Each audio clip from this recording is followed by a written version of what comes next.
Welcome back to another edition of the Magic Latest Podcast, the podcast where we discuss everything Orlando Magic basketball. I'm your host, Jalon Dixon, and today we got a couple of things to get into. But before we get started, remember to like, comment, and subscribe. Hit that post notification bell so you always know when we're dropping new videos. Hit that hype button on YouTube so we can hit that algorithm. And shout out to the sponsor of today's podcast, Kalshi, your one-stop shop where you can make trades on anything from who you believe will be the number one overall pick in the second round of the NBA draft to even who you believe will win the 2027 NBA championship next season. Use promo code FANARCBASKETBALL to let them know we sent you. Warn them a little bit later on. But let's go ahead and get right into today's podcast. And ladies and gentlemen, the Orlando Magic had to watch the NBA draft from a very unfortunate spot, not making a selection at all. Quite frankly, on the other side of the road, we had to watch the Memphis Grizzlies make the pick for us instead. Essentially, in the sense of, I say for us as in they got our pick. Y'all know, obviously, this pick was included in the Desmond Bane trade last season. And, look, at the end of the day, the Orlando Magic got the job done as far as they got the player that they were looking for. And as far as I'm concerned, I think they did a great job with what they got from Desmond Bane last year. But let's say that this was at number 21, where the Orlando Magic would have been selecting in the number one in the first round. Excuse me.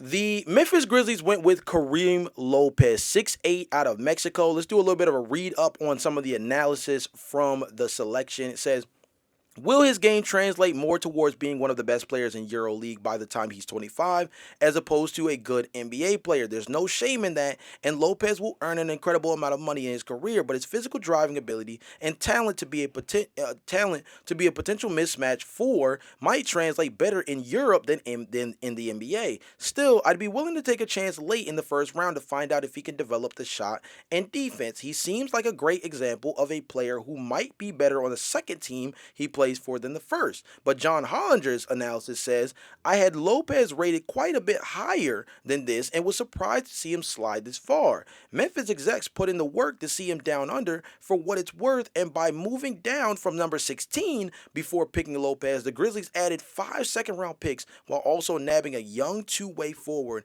who can be part of this rebuild. Solid stuff all around. Now, of course, obviously, the Orlando Magic were originally going to be picking around like 16, I believe. End up making a trade with 16 ended up being the Oklahoma City Thunder. That's correct. But quite frankly, I think that Kareem Lopez, even if you look at him in the context of the Orlando Magic, 19 years old, 6'8", defensive upside, a lot of athletic ability, already kind of ready made as a physical specimen, big time rebounder, somebody who definitely puts a lot of pressure on the rim. I think he's somebody that, although he has I'm talking a lot of runway as far as really developing into a fully polished NBA player, I think he is exactly the kind of player that the Orlando Magic, if you land in this spot, or shoot, even back at 16, I think he is one of those players that you do heavily consider the idea of the Orlando Magic taking if they were in this position, right? I think that if you look at Kareem Lopez, and let's look at some of the guys that end up going after him. LeBaron Philon, I think, would have been an interesting pick, as well as a guy who's, they describe him as a Dennis Schroeder type. This is somebody who can play on the ball, off the ball, fits the six-man mold as a high leverage scorer, somebody who can definitely be a multi-level scorer to me. Does a really good job of getting to the rim as well. Another player who I think could have been an interesting pick who fell past this spot, one of the perfect Orlando Magic picks that ended up going to the Los Angeles Lakers, and especially in this draft class at age 21 years old, would have been more of a win-now player. Cameron Carr goes to the Lakers at number 24. Terrific three-point shooter. Athleticism is through the roof. Could get a little bit stronger and definitely could improve defensively, but has the defensive infrastructure behind him if he's with a team like the Orlando Magic to kind of grow into a high-leverage defender, right? But his three-point shooting ability, the athleticism is there. I think there's a lot to like about what Cameron Carr could have brought to the table, too. So if I just look at where the board landed, in terms of some of the players that if the Orlando Magic was still in this draft, here's the three players I think that based off where the board landed, I think the Orlando Magic should have definitely highly considered. My three players would have definitely been, I would lead with Cameron Carr. He would have been my favorite. Cameron Carr would have been my favorite for this team for sure. My next up, honestly, I think would have been Kareem Lopez. I think off the bench, his ability to put pressure on the rim would have been huge. We're already a team that's not a great three-point shooting team, so I think trying to draft for three-point floor spacing, unless you get a guy that you know is a bona fide shooter, I'm talking 40+% from beyond the arc on high volume in college, I think that you have to be very careful as the Orlando Magic drafting for three-point shooting moving forward. I think you still should, but you got to get a bona fide guy at that spot in order to be able to really believe that he can see minutes on the floor early as a rookie. So that would be my number two guy because I think his ability to put pressure on the rim already has NBA size. A lot of things that I think you could use duplicative with the ways maybe you use Paolo Banchero, not the same level of high upside passer, but I think he makes up with that. I think he makes up for that with his defensive pressure, something that I think he has a little bit more upside on compared to Paolo Banchero. Excuse me, I think he has more upside as a rebounder. I think he's kind of right there on par with from a physical standpoint of how Paolo Banchero is as a rebounder on the glass. And I think he's somebody that if you look at Kareem Lopez, I think of him a lot like a more I look at him as a more aggressive version of Noah Penda offensively and a more refined version of what Noah Penda was for this team defensively last season. So something that's a bit redundant, but I think an archetype that really works. So I think that I would go with Cameron Carr. Let's say maybe Kareem Lopez is like my honorable mention. I think LeBaron Philon would have been my next pick, and then as my third, and I just really love this guy, quite frankly, in this draft class, and he's just a guy who I think just thinks the game really well, comes in as a guy that I think could just play right out the gate is Joshua Jefferson out of Iowa State. I think that he would have been one of my favorites. 6'8", 22 years old, but they're comparing him to like Oso Ighodaro, Kyle Anderson, this like high IQ connector piece that can just be a really high leverage passer, knows how to operate in the pick and roll as the big man, can stretch the floor a little bit, definitely can defend at a high level. Just a guy who's going to come in and bring his lunch pail to work type of player that I think could just do a little bit of everything. You hate using that too much because it sounds like you're trying to do a Draymond Green comp, but there is a lot to like. For example, The Athletic says the easiest way for me to explain him is that he's basically what happens if you combine Anderson's slow-mo tendencies as an elite basketball IQ guy with Iguodaro's lightning-quick decision-making at the four. I'm a big believer in betting on players with elite brains for the game who also possess positional size. These are the guys who tend to have answers to the test when they come up in big moments. That's Joshua Jefferson's breakdown from Sam Fazzini on The Athletic. So if I were the Orlando Magic in this draft class, the three guys I would have went with in order would have been based off how the board landed. We're going strictly based off how the board landed in positioning for where the Orlando Magic would have been at either 16 or quite frankly even at 21. I would have definitely led with Cameron Carr. He was my favorite. He was my favorite in this draft class, and he was somebody that I wish the Bulls would have taken, but quite frankly, I really like Dalen Swain too, and he's starting to grow on me more as a potential option with that second spot. I think defensively he brings a lot to the table. Also wouldn't have hated that for the Orlando Magic, quite frankly, either. But my order would have been Cameron Carr number one. I'm going to put Joshua Jefferson number two. Let's go with the two older players first because they're two guys that I think would have just been a lot more ready and well positioned to contribute out the gate. So let's go Joshua Jefferson number two. And then number three would have been LeBaron Philon. LeBaron Philon would have been number three with Kareem Lopez as like my honorable mention number four. But that brings me to something that I thought was kind of interesting, which is if we stay focused on the Memphis Grizzlies, I think the Memphis Grizzlies draft a lot like how the Orlando Magic would have drafted the last two seasons. Let's go back, and I brought up the player profile for Cedric Coward from last season. Tell me if this sounds like an Orlando Magic style of player to you. Coward has gone from Division III player to a potential first round pick in just a few years behind his rapid development into a prospect with a valued 3 and D skill set, but he brings even higher upside thanks to his passing vision. His comparison at the time was Kawhi Leonard. Some of his upside strengths: athleticism, shooting, which is he shot 38.8% from beyond the arc in Division III, and he shot 40.6% in catch and shoot opportunities. Interior scoring, getting downhill and getting to the basket, basketball IQ, passing, and defense were his main question marks going into that NBA draft class. All things that if you factor in dribble pass shoot, interior scoring ability. The IQ aspect, I think, is something that really would have helped on this team as well as a relocation shooter. And particularly that 40.6% on catch and shoot threes would have definitely translated really well on this Orlando Magic team that generates a lot of wide open 3-point looks, quite frankly, due to their reputation more than anything. But this was a team that was top 10 in wide open 3-point attempts per game last season, and wide open 3-point attempts on the season as a total last season. Talk about the Orlando Magic. In catch and shoot 3-point opportunities, he would have seen a lot of wide open looks, and 40.6% makes me believe that he would have translated really well as a knockdown 3-point shooter on the perimeter. So he's the exact same kind of guy that I think that they would have drafted last season when obviously the Memphis Grizzlies ended up selecting him with the Orlando Magic pick. And then I mentioned Kareem Lopez. I think that if you read, I'm going to read the analysis from NBA.com on what he brings to the table.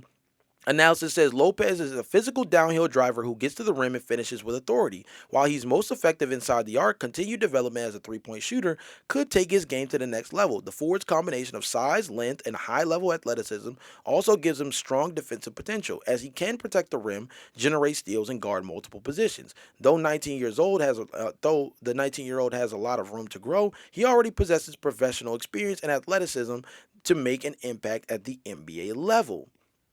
All things that make me feel like on a bench unit, you could kind of end up running him very similarly. And I think he actually had a comparison. I think he had a draft comparison to Franz Wagner in the early portions of the draft cycle. And I think that kind of continued throughout the draft cycle. If you can utilize Kareem Lopez in a Franz Wagner-esque kind of fit off the bench, next to Anthony Black, I think that's a lot of rim pressure. I think that's a lot of danger as far as being able to get to the basket on a continuous basis. That only further leans into how good this Orlando Magic team was the last few seasons of being able to get to the rim, as far as also being able to draw contact and, be one of the best teams in the league at free throw attempts per game. I think he would have fit really perfectly on what this team is. And again, dribble pass shoot. He doesn't necessarily meet the shooting criteria, but I think his defensive intensity and defensive versatility makes up for it. And then athletically, he's a guy that I think if he can make good decisions with the basketball, that's a really good sign for him. The comparison on NBA.com compares him to Aaron Gordon. If he can develop into where Aaron Gordon eventually has gotten to, more so with the Denver Nuggets as compared to where he was with like the Orlando Magic, for example, I think he would be a really great fit on this team. And even if you get like the Orlando Magic version of Aaron Gordon, I still think that's a high upside player even on this version of the Orlando Magic. So I'm kind of interested in what they end up looking like moving forward. I am kind of watching those two guys as guys that, like, of course, if we didn't trade for Desmond Bane, these are two guys that presumably could have ended up being on the Orlando Magic both last season and going into next year. So I am kind of tracking their career to a lesser degree just to kind of see how they shape out, to see, exactly just how much we did end up giving up for Desmond Bane, as every pick selection is made using those picks from the Orlando Magic. They kind of further define kind of what the grading scale on the Desmond Bane trade looks like. So far, I still really love the Desmond Bane trade, even with Cedric Howard playing really well throughout the majority of last season. I think that Kareem Lopez is a really good fit for Memphis, and I think he would have been a really good fit for Orlando. Only time will tell exactly what his career kind of banks out as, but I think it's just interesting that I think the Memphis Grizzlies made two picks over the last 2 years with the Orlando Magic's picks that I think the Orlando Magic would have also made in the exact same spots that Memphis ended up using them at. I think they would have ended up doing the exact same thing. Again, I think Cedric Howard would have been a perfect pick for the Orlando Magic last season. And again, I think that you either take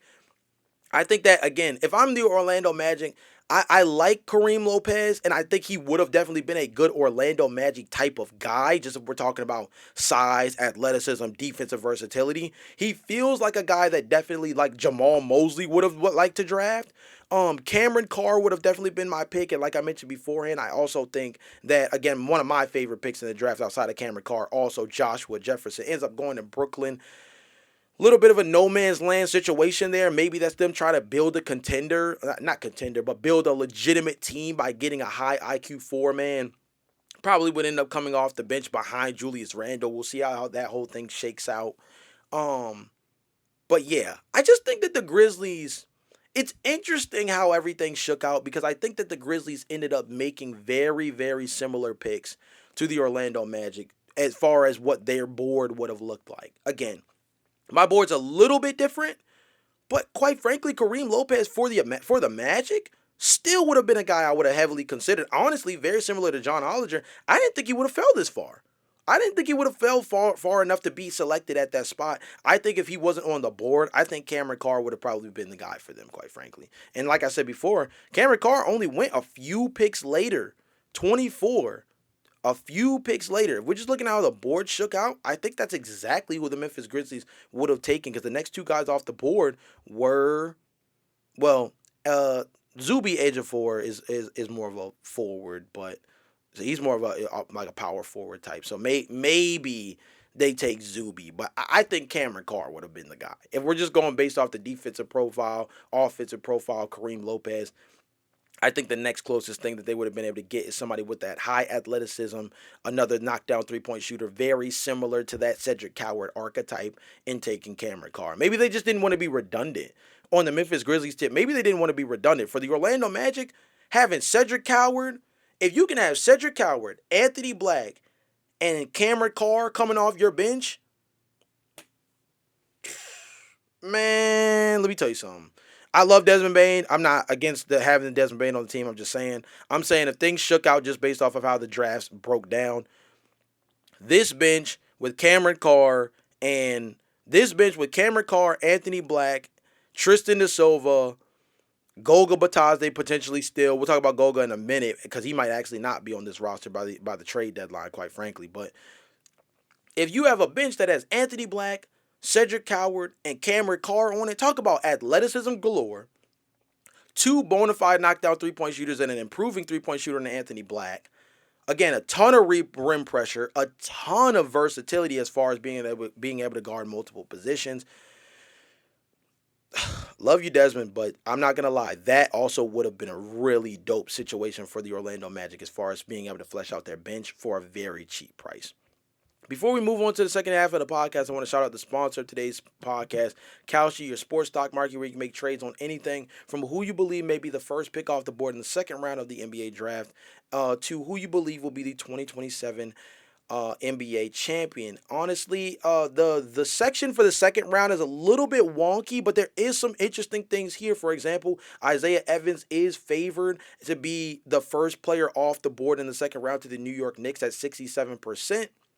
They also have some interesting selections here where you can particularly see about where you think certain players may be drafted. Jacoby Gillespie drafted under 47.5. Jaden Bradley drafted under 45.5. One of my favorite potential draft picks in this draft is still an older player, but Braden Smith out of Purdue drafted under 43.5. I think there's a world where he gets taken with one of the first few picks in the second round as well. And then as far as who you believe will be next year's champion, right now the Oklahoma City Thunder are favored at 26%. Behind them, San Antonio at 23%, and the New York Knicks at 13%. We have not had a repeat champion in the last 8 years. I don't necessarily think that that's going to change anytime soon. And I think that the San Antonio Spurs are on the come up, man. I think there's a world where they do end up winning the championship next year. If you're not an Orlando Magic fan, or if you're just kind of taking the Orlando Magic fandom out of it, and you're kind of looking at the landscape of the league right now, the San Antonio Spurs are heading in a really strong direction, and I like what they're on to. If you decide that you want to go with them, believe that they will be the NBA champions of next year, $100 down on it. $412 payout if you're right. But shoot, let's say you want to take a limb out on the Orlando Magic. 2% chance of winning the NBA championship right now, according to Kalshi. $100 down on that, $4,679 as the payout. Hey man, if the Orlando Magic win the championship, that's a couple months rent for me, man. That's all I'm saying. If the Orlando Magic win the championship and we place $100 down, that's a couple months rent for me, man. And that's a great way to be a winner as an Orlando Magic fan. Not only do you get to see your favorite team hoist up to Larry O'Brien, but you might have your rent kind of handled for the next couple of months. Just saying. Obviously, you got to be real patient about it because we got to get through the next NBA season. But nonetheless, use promo code FANARCBasketball when you download the Kalshi app today, and you get $10 extra when you trade $10. Again, that's promo code FANARCBasketball on Kalshi, KALSHI, where you can trade on anything. A couple of housekeeping things for the Orlando Magic. Thought this was kind of interesting. Orlando Magic Daily did an entire write-up on how the Orlando Magic have about a week left to kind of make some major decisions involving some of their financial decisions on the bucket for them, starting with Goga Bitadze. I'm going to read, honestly, I got to read the meat and potato section of this because I think it's very important to understand why I've been pushing for a potential Goga Bitadze trade, despite the fact that I really like Goga Bitadze as a backup center. Bitadze made $8.3 million in 2026. That decreases to $7.6 million in the 2027 season. If Orlando wants to maximize Bitadze's trade value, the team must trade him now. Certain trades that would be legal today would become illegal on June 30th because of his front-loaded contract and the Magic's payroll status. The Magic will be over the first apron in 2027 season. Spotrac has the Magic at $9.4 million over the first apron, including Jonathan Isaac's full contract value. Being in the first apron means the team cannot take on more salary than it sends out in any trade, and that limits the Magic and that limits what the Magic can get for Bitadze with his salary decreasing. The Magic must act on this trade quickly. The Magic do not have much wiggle room to avoid the tax, but Orlando could take an $8 million player, such as Sam Merrill for the Cleveland Cavaliers, Najee Marshall for the Dallas Mavericks, Trey Mann, Trey Jones, Zeke Naji, Max Christie, or Kevon Looney. These players not to be most exciting, but these players not to be the most exciting, but the Magic cannot acquire any of these players in a Bitadze trade on July 1st. They can this week. So whether the Magic trade Bitadze for a single player or combine him with another, his buying power decreases greatly once the 2027 season takes effect. Meaning, if the Orlando Magic want to make any kind of move of value, combining Goga Bitadze with Jonathan Isaac, or combining Goga Bitadze with Tristan da Silva, who we brought up as a potential trade chip as well. If you're going to do it, it has to happen this week. They have 1 week to trade Goga Bitadze. If they don't, we basically are seeing Jeff Weltman admit that they're probably not going to make any trades between now and the NBA trade deadline. Like, the likelihood is that because if you don't maximize the trade value now, where the landscape is a lot more open, you put yourself in a position where, quite frankly, you're just going to get some bad options. Let's go into the Jonathan Isaac element because I feel like that kind of further doubles down this. They also have the clock ticking on Jonathan Isaac decision. Let's read this section. I think this is equally as important, if not like more.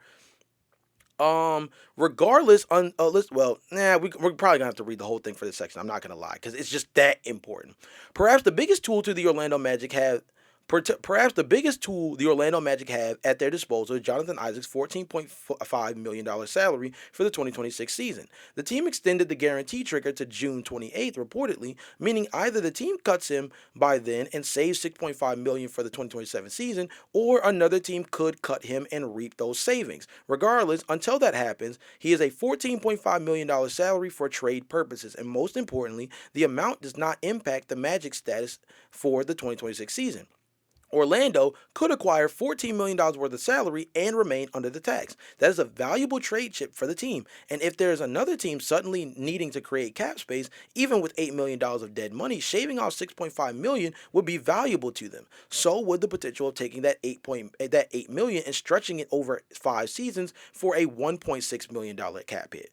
The Isaac contract, with its non-guaranteed clause, is a powerful trade chip. That is likely what the Magic thought when they signed him to the extension. The question is whether there is a team out there that would want to net those savings. Is there a team willing to eat that dead money to create a little bit of cap space for a signing in the offseason once the calendar flips? Is there a deal out there for that? There are not many options to make that work. I previously pitched Malik Monk to the Sacramento Kings, decreased their bloated payroll, but settled on Oklahoma City Thunder guard Isaiah Joe being a more likely target after Aaron Wiggins was already traded.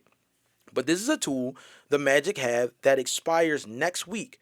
There will seemingly be some resolution to Isaac's status with the team soon. Again, another situation within the next week that could be very valuable to them. Now, okay, for example, they mentioned Isaiah Joe, who I believe that the Orlando Magic should definitely call about Isaiah Joe. If you can move off of Jonathan Isaac if you can move off of Jonathan Isaac almost for Isaiah Joe straight up, I think that you can do that. I think that you should do that. Even if you have to attach a future second round pick to him. I think that if we're being honest, if you can get Isaiah Joe for Jonathan Isaac, all people raise hands in the comment section. Please drop a raise hand emoji in the comment section if you believe that flipping Isaiah Joe in getting Isaiah Joe in favor of flipping Jonathan Isaac is the move. Because quite frankly, let's be honest.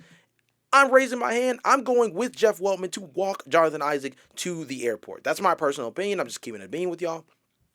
But let's also take into consideration a couple of interesting names that also could be thrown out here, for example, right? I think that could you flip Jonathan Isaac? I don't love this, but I don't hate it either. Jonathan Isaac. Could you flip Jonathan Isaac in exchange for if DeAndre Ayton were to pick up his player option, $8.1 million, along with Dalton Connect at $4.2 million. Again, we can't take in more than we send out. We can't take in more than we can send out, but we can send out more than we have. We can send out more than we're taking in. So that'll be $12 million. They don't want DeAndre Ayton. Jonathan Isaac as a rim running center is more of the kind of player type that Luka Doncic likes. It's the reason why he's pushing so hard to go get a guy like Khalil Ware. It's a reason why he wants the team to retain Jackson Hayes, right? So you can send Jonathan Isaac as a player that is kind of the archetype that Luka Doncic likes to play with as far as the center position is considered. You get back DeAndre Ayton. I don't love him overall, but he could be a legitimate backup center for you. Him against second units, I don't really hate. I think him against second units is much better than seeing him start. And I think it could be a really good situation for him to kind of redeem himself in a less pressured situation, right? I think that he already has kind of lost favor with J.J. Redick. I don't necessarily think that Luka Doncic likes playing with DeAndre Ayton very much either. I think that DeAndre Ayton would only be smart to pick up his player option because I don't know if he could get more than $8.1 million on the open market. Hey, DeAndre, if you want to drop your player option and become an unrestricted free agent, I'm sure that the Orlando Magic have enough money to be able to bring you in for, $6 to $7 million. But if we can trade Jonathan Isaac's $14.5 million and get DeAndre Ayton on his player option and like Dalton Connect, if we could send Jonathan Isaac in a second for DeAndre Ayton and Dalton Connect, I'm cool with it. I'm not gonna lie. Me personally, I don't hate it. I don't hate it. Because I think that DeAndre Ayton as your backup center is a really good backup center for a very cheap price. And we know, if we go based off of last season, DeAndre Ayton, let's be fair here. We got to be fair about what DeAndre Ayton was last season. I know people want to be hypercritical of him because he seems like a goofball and it seems like he, the whole dominating thing kind of didn't roll well with certain people. DeAndre Ayton averaged 12.5 points per game, 8 rebounds, and shot 67.1% from the field last season. Let's put some respect on DeAndre Ayton's name. Is he living up to being one of the top picks in the NBA draft back in 2018? No. He's not that guy. He does not live up to that. But guess what he did that Jonathan Isaac didn't do last year? He played 72 games last year. He started in 72 games last year. He played 27 minutes per game and shot 67% from the floor, which was the best of his career. The next best was 63.4%. That was his last season in Phoenix. So he shot the best he's ever had from the field. He averaged, again, 12.5 points, the lowest of his career, but quite frankly, again, he was a player that didn't have much favor in Los Angeles. Yes, he had some defensive lapses. Yes, he wasn't the strongest rebounder compared to where he's been in years past, where he was a double-digit rebounder.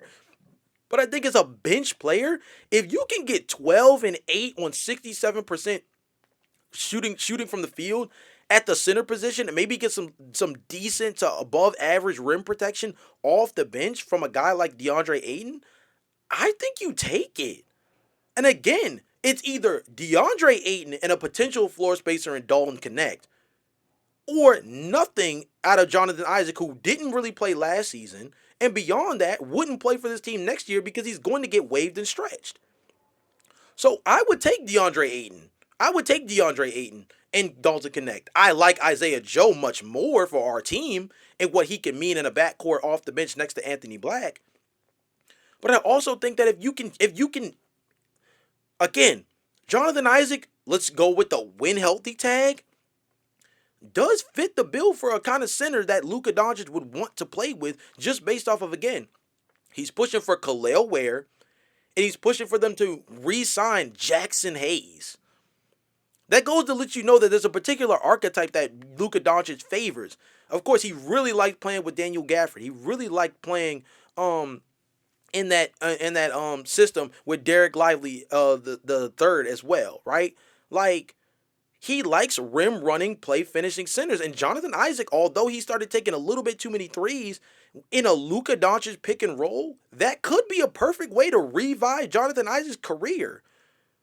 Only got to play like 14 to 15 minutes a game and just catch pick and roll lobs from Luka Doncic. It could be a perfect win-win scenario where we get DeAndre Ayton, who we know can play significant minutes. We know he can play near 30 minutes if you need him to. We know he can be a starting center for you in a pinch if Wendell Carter Jr. misses time.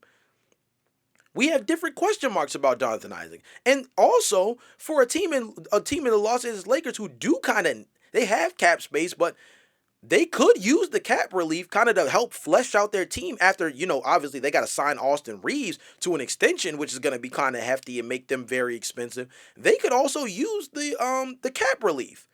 They could use the cap relief of the $8 million saving, or they could, again, like he mentioned, like Philip mentioned in the Orlando Magic Daily write-up, they could waive and stretch him, and then they could waive and stretch him to the point that not only do they get that $8 million savings, but they could stretch it where it's only a $1.6 million hit over the course of the next few years.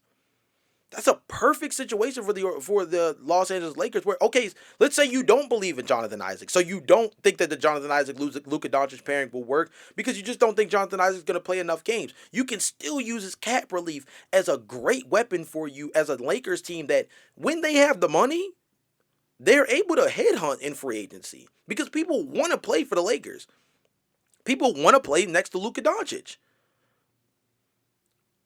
So that savings is huge for them, and they can get off of DeAndre Ayton's $8.1 million. They can get off of Dalton Connect, who they were trying to trade last season.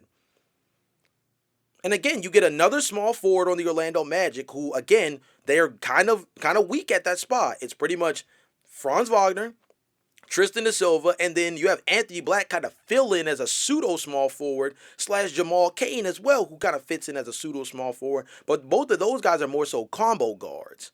Dalton Connect is more of a true small forward. And DeAndre Ayton, he's a player, again, even with his player option, you pick up his player option, he plays for you next season. If he doesn't work out, he's an unrestricted free agent the following summer. So that money's completely off your books regardless. Same thing with Dalton Connect. Dalton Connect has a team option for the next season for $6.4 million. You can take it or you can leave it. So either way, next season, you'll be out of the Jonathan Isaac debacle regardless because you'll get two players that could be valuable for you. And if they're not, you just drop them like you drop them like a box of rocks right after. Nonetheless, the Orlando Magic need to figure out what they're going to do with Goga Bitadze and Jonathan Isaac, and it needs to happen soon. It needs to happen soon. Shoot. Here's something for you from a savings perspective. Let's look at the Cleveland Cavaliers. Peep this. The Cleveland Cavaliers, and this will be considered a blockbuster trade if I'm correct about their if I'm correct about the contracts here. This will be considered a blockbuster trade. Yep, Jared Allen, $28 million.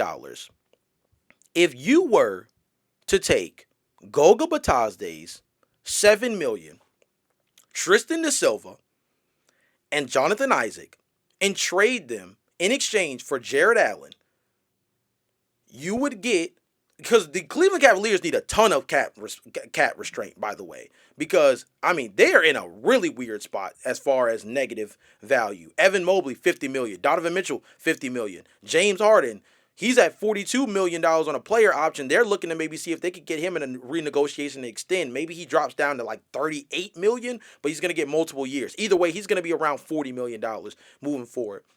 And Jared Allen's valued at $28 million next season. If you put it in perspective, right, multi-year wise, Jared Allen is still signed, and his contract is going up over the next few years. This is a dangerous swing by the Orlando Magic to do this. But quite frankly, we'll put them in a position where they bump Wendell Carter Jr. down to being your backup center. He would easily be one of the best backup centers in the league automatically. But Jared Allen, at $28 million this year, if you were to trade Jonathan Isaac, Goga Batazde, and Tristan Da Silva, you could land at Jared Allen's number. You can land at Jared Allen's number. Why is that valuable for the Cleveland Cavaliers? Because, again, you can waive and stretch Jonathan Isaac, which gives you a significant amount of cap relief for a team that desperately needs it, because they're $13 million over the second apron right now, going into next season, or they are $13 million over the first apron right now, excuse me, but they are a couple $100,000 over the second apron already, so they are a second apron team. So that would give you some cap relief there by waiving and stretching Jonathan Isaac. Goga Batadze could be somebody that comes in. Maybe you have to start Evan Mobley as your primary center moving forward. Maybe that's a better fit for him, quite frankly. Goga Batadze could be your backup center off the bench for you right now. If you look at their roster, they technically don't even have a backup center on the roster going into next season.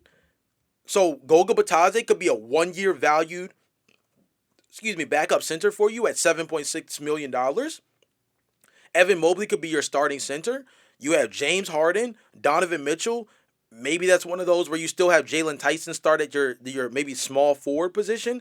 And yeah, you have to figure out power forward, but that's a much easier position to figure out on the open market, given what they can maybe do in free agency. Right, there's some pretty interesting options they could go with at power forward. So you get cap relief. Again, the following season, you get more cap relief because Goga Batadze would be an expiring contract that comes off the books that summer. And Tristan Da Silva is on like basically a nothing contract right now. Tristan Da Silva, if I'm not mistaken, let me check Orlando's Magic payroll. The Orlando Magic... I want to pull up the right one. Multi-table. Yeah, Tristan Da Silva has a club option for $6.1 million next year before he becomes a restricted free agent in the summer of 2029. Or the summer of 2028, excuse me. So you would trade Jared Allen to basically get significant cap relief, and you would still have a legit backup center in Goga Batadze. You would move Evan Mobley to the center spot. You'd have to fill in that power forward position, but I think you could do that on a free agency tip. And you still have Tristan Da Silva, who can also be a backup small forward for you, and he can play a little bit of two guard as well. Again, that would be considered a blockbuster trade by the Orlando Magic, but they would be giving up two players who should already kind of be on the trade block as it is, because Jonathan Isaac is just going to get waived and stretched anyway for savings purposes. And Goga Batadze. Look, again, it's a huge gamble. It's a huge gamble in Jared Allen. You guys let me know let me know how you guys feel about that, by the way, because maybe I'm crazy. Maybe I'm bugging. But that's a huge investment because Jared Allen has an escalating contract. Paired with the fact that he also is signed, but I believe through the next, he's signed through the next 3 seasons. He's signed through the next 3 seasons. So that is a huge gamble getting Jared Allen at that starting center spot. But you mean to tell me a starting five of Jalen Suggs, Desmond Bain, Franz Wagner, Paulo Banchero, Jared Allen, with Anthony Black and Wendell Carter Jr. coming off your bench, Jamal Cain still on the roster, we go get somebody like Sandro Mamukelashvili in free agency? Come on, man. Wendell Carter Jr. is a backup center. That's like the Nas Reed situation in Minnesota. Automatically would vault up to being one of the best backup centers in the league. He might be a top 15 center as far as starting centers in the NBA, but if we're just ranking backup centers in the league, Wendell Carter Jr. might be like top 5. He might be top 5. I'm just saying. Again, maybe I'm just talking out of both sides of my mouth here, but I think that the Orlando Magic have to strongly consider, even if it means pairing the Goga Batadze and Jonathan Isaac contracts together, I think they have to go out and go make some kind of trade this summer. And they got a week to do. They got 1 week to do it. I think that me personally, Jonathan Isaac and a second round pick for Isaiah Joe straight up. I'll take it. Jonathan Isaac in exchange for DeAndre Ayton pick up the player option and Dalton Connect, I'll take it. Goga Batadze, even Goga Batadze and Tristan da Silva together, Goga Batadze and Tristan da Silva together in exchange for Najee Marshall, or shoot, even still DeAndre Ayton, quite frankly. Because I don't hate the idea of DeAndre Ayton if he's going to be your backup center. If he's going to be your backup center, he's going to play 15 to 18, no more than 20 minutes a game, and he is capable of being a starting center for you if you need him in a pinch. I do not hate that. I don't hate it. You guys let me know in the comment section down below if I'm tripping. I'm coming up with all of this on the fly. If you guys can't tell, I am bringing up the cap sheets and everything as we're going along. So I'm kind of just bringing up names that I think fit the salary structure of who could be potential trade chips. If I had to go in order of who I believe the Orlando Magic should be targeting on the trade market, I think it should be Isaiah Joe is the most realistic. I think you could trade Isaiah Joe in a second round pick you could trade Jonathan Isaac for Isaiah Joe almost straight up. Maybe you have to throw in a second round pick. I think another two interesting, maybe off the whim, but still very realistic. I think you could trade Jonathan Isaac and Tristan da Silva as cap relief, or trade maybe you throw Tristan da Silva in there as just like a sweetener, but you trade Jonathan Isaac and Tristan da Silva for DeAndre Ayton and Dalton Connect, straight up. Right? Straight up.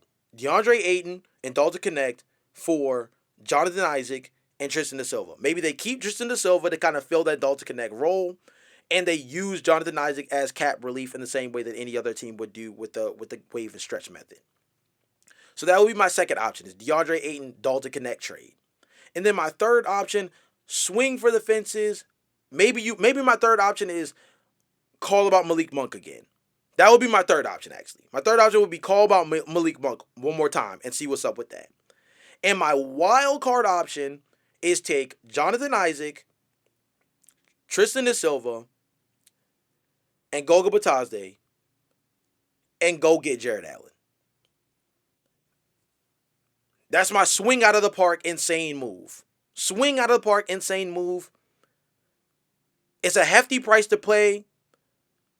But I also think that if you're going to make the most out of these picks, that would be a dangerous, but I think very valuable swing for a team that definitely, the rim protection would be huge.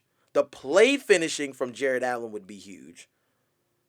Defensively, he's a perfect anchor behind Paulo Banchero at the 5 spot.